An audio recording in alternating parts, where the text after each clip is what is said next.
This is the English service of Radio Algeria International. It's time for the news.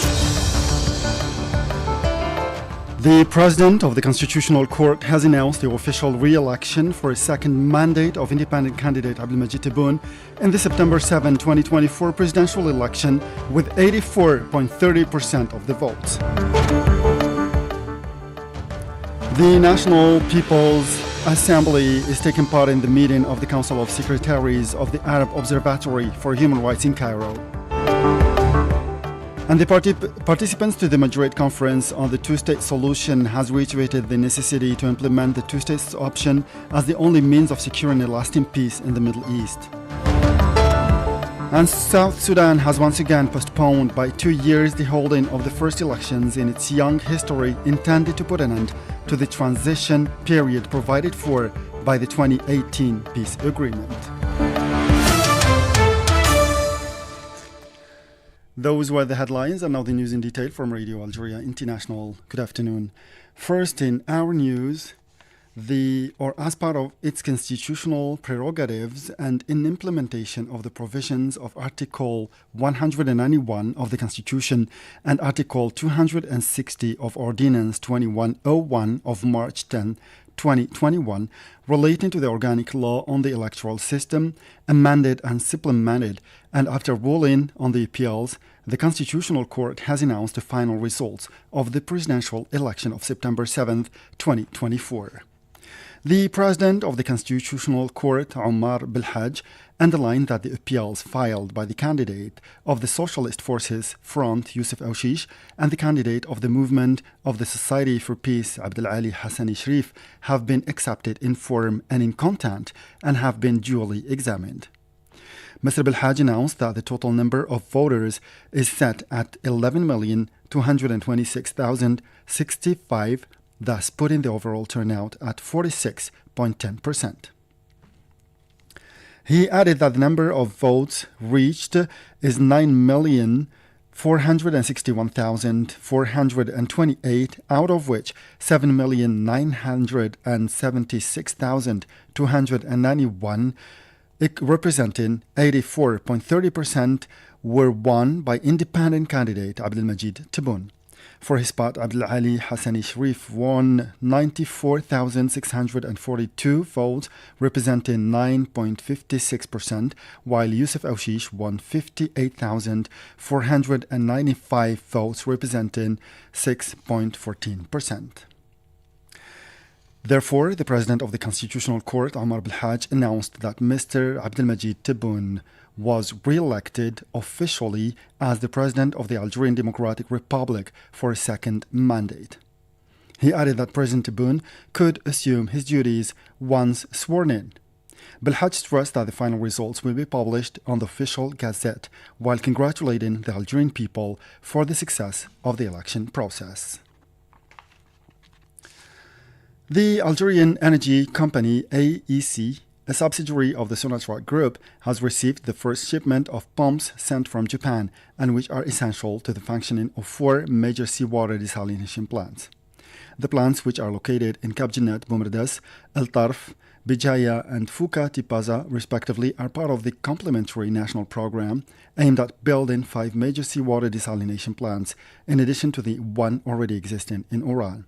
The operation, which will last until September 26, is part of the program approved by the President of the Republic, Mr. Abdelmajid Tebboune, and aimed at reinforcing water security through seawater desalination with a production capacity of 1.5 million cubic meters per day in record time. Now, the National People's Assembly is taking part in the meeting of the Council of Secretaries of the Arab Observatory for Human Rights in Cairo. The Assembly is represented at the meeting, which will last until next Monday, by the chairman of the External Relations Committee of the Arab Observatory for Human Rights of the Arab Interparliamentary Union, Mr. Ali Jalloul.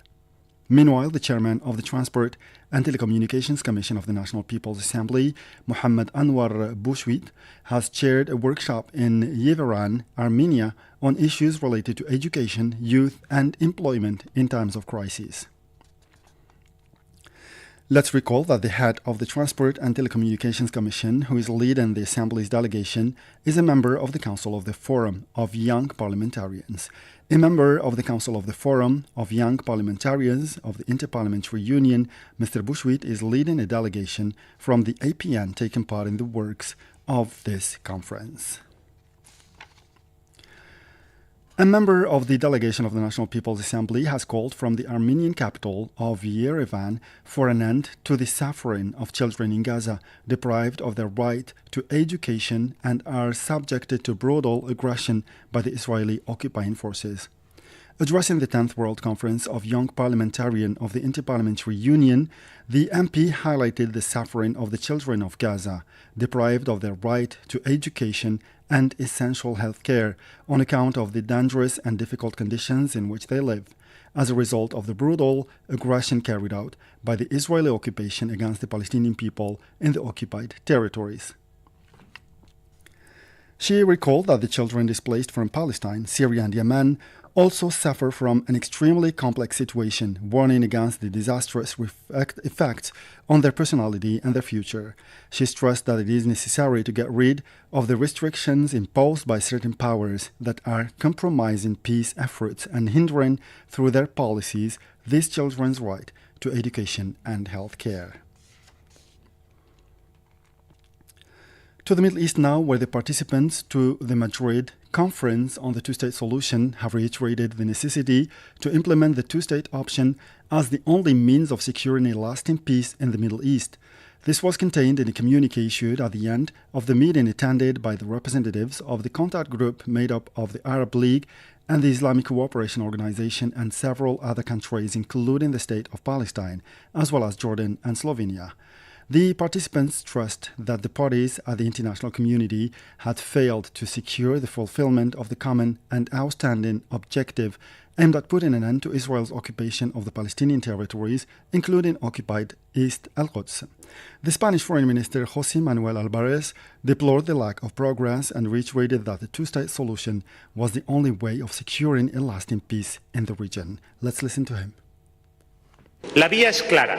The way is clear. The implementation of the two-state solution is the only way to guarantee just and lasting peace in the region through coexistence in peace and security between the Palestinian state and the Israeli state, a sovereign Palestinian state, a real state which recognized and adjacent borders with Israel and which includes Gaza and the West Bank with Al-Quds as its capital.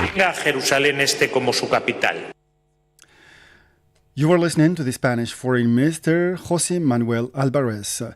The document issued at the end of the Madrid conference highlighted that 30 years since the Madrid conference was held called for the implementation of the two-state option to achieve peace and meet the Palestinian people's aspirations.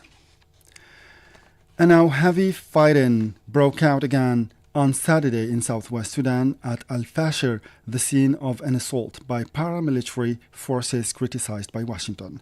The governor of the Darfur region, Mini Minawi, had indicated on the X platform on Thursday that the army had repelled a large attack by the RSF, but the latter had claimed to have advanced and conquered military sites in the town capital of the state of North Darfur.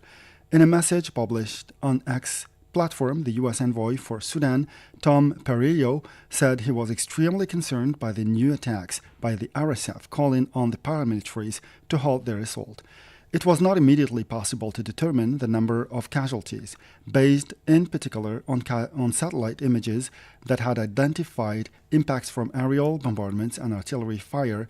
The Humanitarian Research Laboratory at Yale University reported unprecedented large-scale fighting between the army and RSF. UN experts have called for the immediate deployment of an independent and impartial force to protect civilians, which Sudanese diplomats have rejected. And still in Sudan, in South Sudan particularly, the country or the The region has once again postponed by 2 years the holding of the first elections in its young history, intended to put an end to transition period provided for by the 2018 peace agreement. The announcement was made by the government, which co-opted President Salva Kiir, who decided to postpone to December 22nd, 2026, the holding of the elections initially scheduled for later this year. Under the 2018 peace agreement that put an end to 5 years of civil war, a government of national unity involving the two rivals, President Salva Kiir and First Vice President Riek Machar, has been set up to lead the country's transition. The conflict has claimed 400,000 lives and caused the displacement of millions of others. With this, we come to the end of this news bulletin. Time now for a reminder of the major headlines.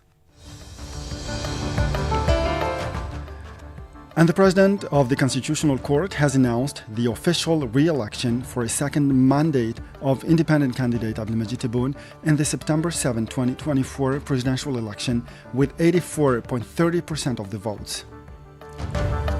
The National People's Assembly, APN, is taking part in the meeting of the Council of Secretaries of the Arab Observatory for Human Rights in Cairo. And the participants to the Madrid conference on the two-state solution has reiterated the necessity to implement the two-state option as the only means of securing a lasting peace in the Middle East.